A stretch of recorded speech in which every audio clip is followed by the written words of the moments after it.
Hello everyone, this is CA Prajakta Mondhe. Hope आप सब लोगों की प्रिपरेशंस बहुत अच्छे से चल रही हैं for the upcoming examinations.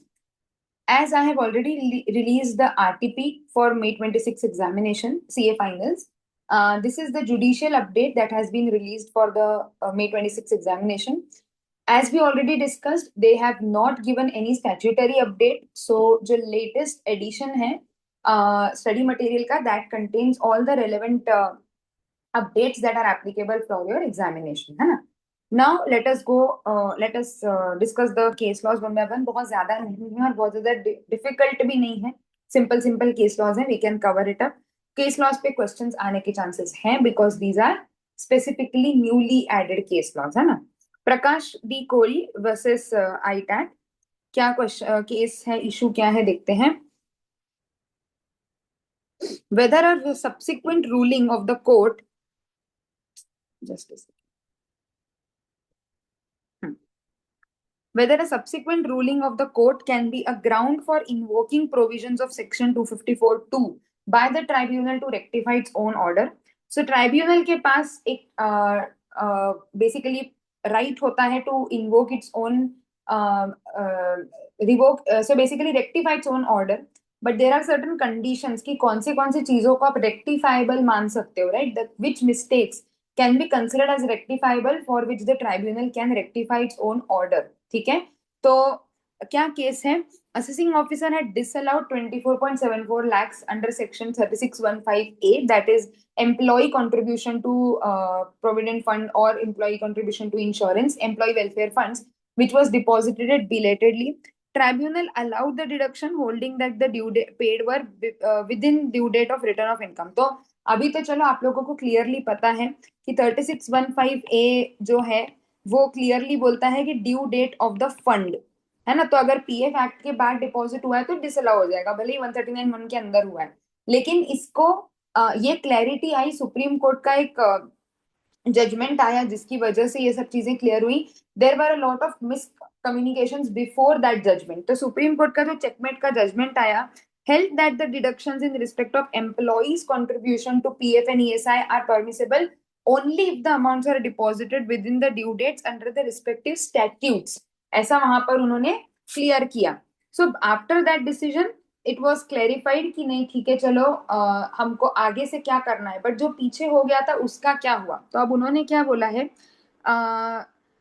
based on this judgment, the revenue filed an application for rectification, which was allowed and reversing its earlier decision. So ITAT already had allowed the deduction जो 139(1) में के पहले पे हुआ था, because there was a unclear assumption at that time और unclear interpretation basically. फिर वो जजमेंट आया, जजमेंट में उन्होंने बोला कि नहीं भैया ड्यू डेट 139(1) की नहीं लेनी है, एक्ट की लेनी है, पीएफ एक्ट की लेनी है, तो आपका उस के अकॉर्डिंग डिसअलाउ होना चाहिए. तो रेवेन्यू ने आईटैट को बोला कि भाई तुम तो ऑलरेडी फेवरेबल ऑर्डर दे चुके हो, सुप्रीम कोर्ट ने तो जजमेंट उल्टा कर दिया, तो अब आपको रिवाइव करना पड़ेगा, मतलब आपको रेक्टिफाई करके डिसअलाउ करना पड़ेगा. तो क्वेश्चन यही है कि जब आईटैट ने ऑर्डर पास किया तब तक ये केस लॉ एग्जिस्टेंस में नहीं था, तो क्या उस पॉइंट ऑफ टाइम पर अगर वो केस लॉ नहीं था, सब्सिक्वेंटली कोई केस लॉ आया है, can ITAT say that that is a rectification which is required and can it rectify its own order? So that was analyzed and the High Court held that a subsequent judgment cannot by itself form a base of rectification. So accordingly, the ITAT's rectification was found to be without jurisdiction. Now, obviously, there has been an explanation also which has been inserted by Finance Act 2021, जो कि और clarity दे देता है कि भाई अगर आपने employ contribution है तो वो आपको उस रेलेवेंट फंड की ड्यू डेट के अंदर पे करना है, ना कि 139(1) वाला जो प्रोविजन है वो एम्प्लॉयर कंट्रीब्यूशन पे लगेगा, एम्प्लॉय कंट्रीब्यूशन पे नहीं लगेगा. तो बाद में कोई केस लॉ आया तो आप उसके बेसिस पे आपका ऑर्डर रिवाइव नहीं कर सकते. This case law pertains to the period prior to the aforesaid amendment. However the question of law in the present case of order by tribunal continues to remain relevant, है ना, क्योंकि वो पिछला order था जो कि अब आप चेंज नहीं कर सकते हो. Crown Electromechanical Private Limited versus PCIT Calcutta High Court क्या बोला है? Whether an inadvertent error sorry omission in the income tax return can be rectified by the principal commissioner under section 264. इसके बेसिस पे एक केस सिनेरियो में आपके objective भी है इस बार का जो आरटीपी है उसमें. सो क्या बोला है उन्होंने? Assessee file it's return of income and inadvertently failed to include certain figures in the P&L. This error led to assessed income being determined at 3 crore 58 lakh 76,000 instead of 9 lakh 54,000, resulting in a tax demand of 1 crore 2 lakh. उसकी जितनी return income थी उससे तो कई गुना ज्यादा उसकी tax demand आ गई, income तो पूछो ही मत. By the time assessee received the intimation, the time limit to file revised return had expired.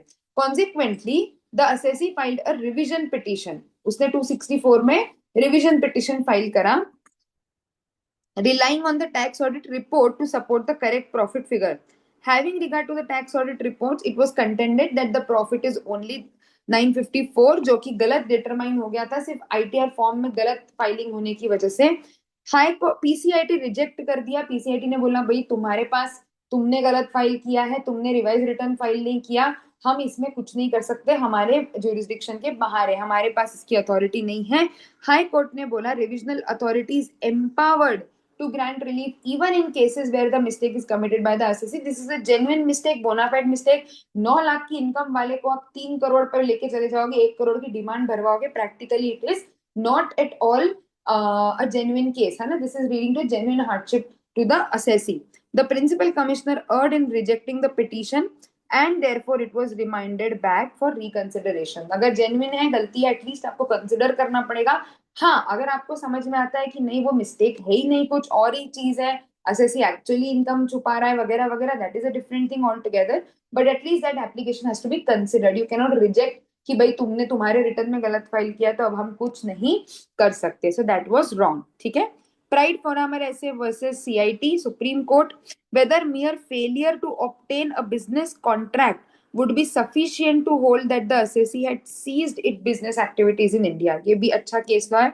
The appellate, a non-resident incorporated in France, engaged in oil drilling activities, had a 10-year contract for drilling operations till 1983 to 1993 and obtained another drilling contract in 1998. During the intervening years, मतलब 1993 से 1998 तक, it carried on business correspondent with ONGC from abroad and submitted a bid in 1996.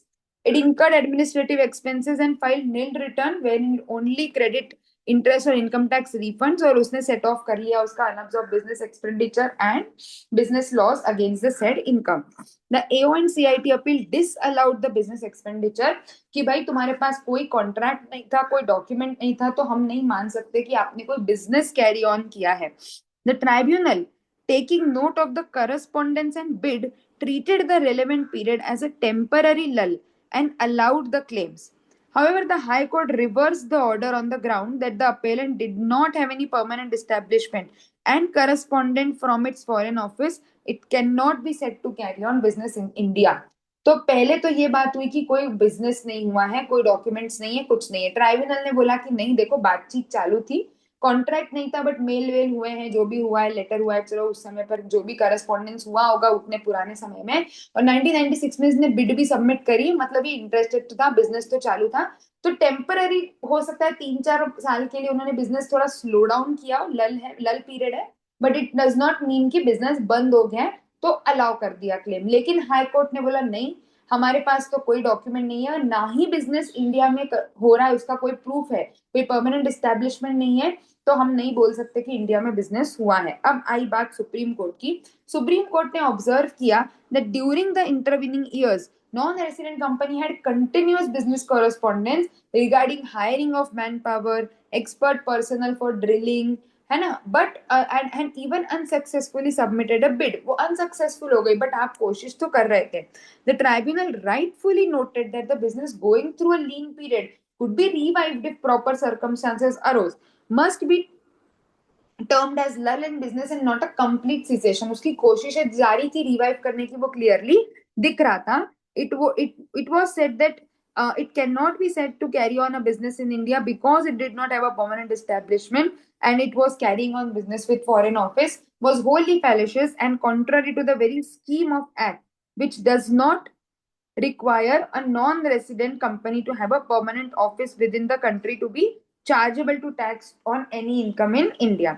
The Supreme Court also held that in an era of globalization whose lifeblood is transactional trade and commerce, High Court's restrictive interpretation making business communications from foreign office cannot be construed to be carrying on businesses wholly and anachronistic with India's commitment to sustainable development goal relating to ease of doing business. तो ये तो उन्होंने बोला भाई तुम बहुत ही ज्यादा misplace कर रहे हो, तुम्हारा जो भी order it is very much misplaced, that you are saying कि नहीं नहीं, जब तक रिटर्न डॉक्यूमेंट्स नहीं है, लिखित में नहीं है, साइंड अग्रीमेंट नहीं है, तब तक हम मानेंगे ही नहीं कि बिजनेस हुआ है. Accordingly supreme court allowed the appeals and said that it is carrying on business and it was allowed, the business expenditure was allowed to be set off and the unabsorbed depreciation है ना.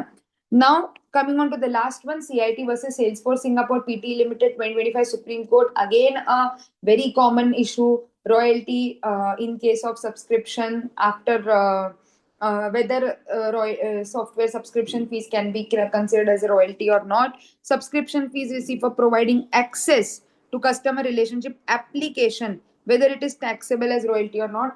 Assessee, a tax resident of Singapore, provided customer relationship related services through an application by paying subscription fees. तो बहुत सारी application है, हम भी use कर रहे हैं डेली, हमको एक्सेस मिला है एक एप्लीकेशन पर सब्सक्रिप्शन फीस पे करके, क्या उसको रॉयल्टी माना जाएगा from the perspective of Singapore entity? High court held that since the copyright never transferred, वही हमारा इशू, ये इशू बहुत सारे केसेस में आ रहा है.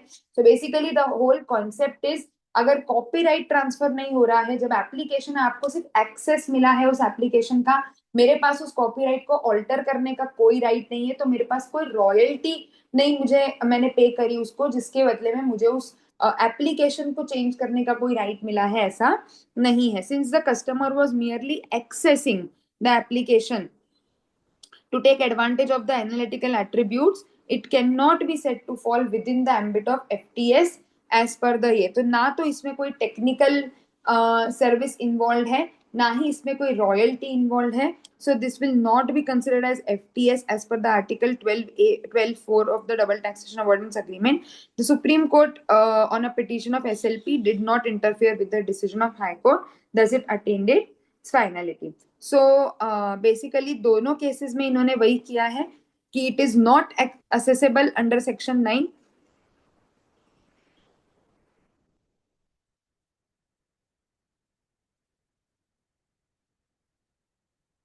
neither as royalty nor as FTS, है ना. So very very crucial decision. Again, there are lots of decisions going on a daily basis on this, that whether this will be considered as a royalty or not. So whenever there is no access involved to the copyright, that is not considered as royalty. Also, when there is no technical service, managerial service, then in that particular case, again FTS के attributes में अगर नहीं आ रहा है जो भी service है, इस case में again there is no service provided as such, it is only access to the application, it will not fall within the ambit of FTS as well. Okay, so these are the case laws that have been given as a judicial update. Go through them, go understand the facts, and इससे related आपको questions आ सकते हैं. So make sure you are able to understand and able to substantiate your solutions basis the case laws. Again, in case of any issues, any doubts, feel free to reach out.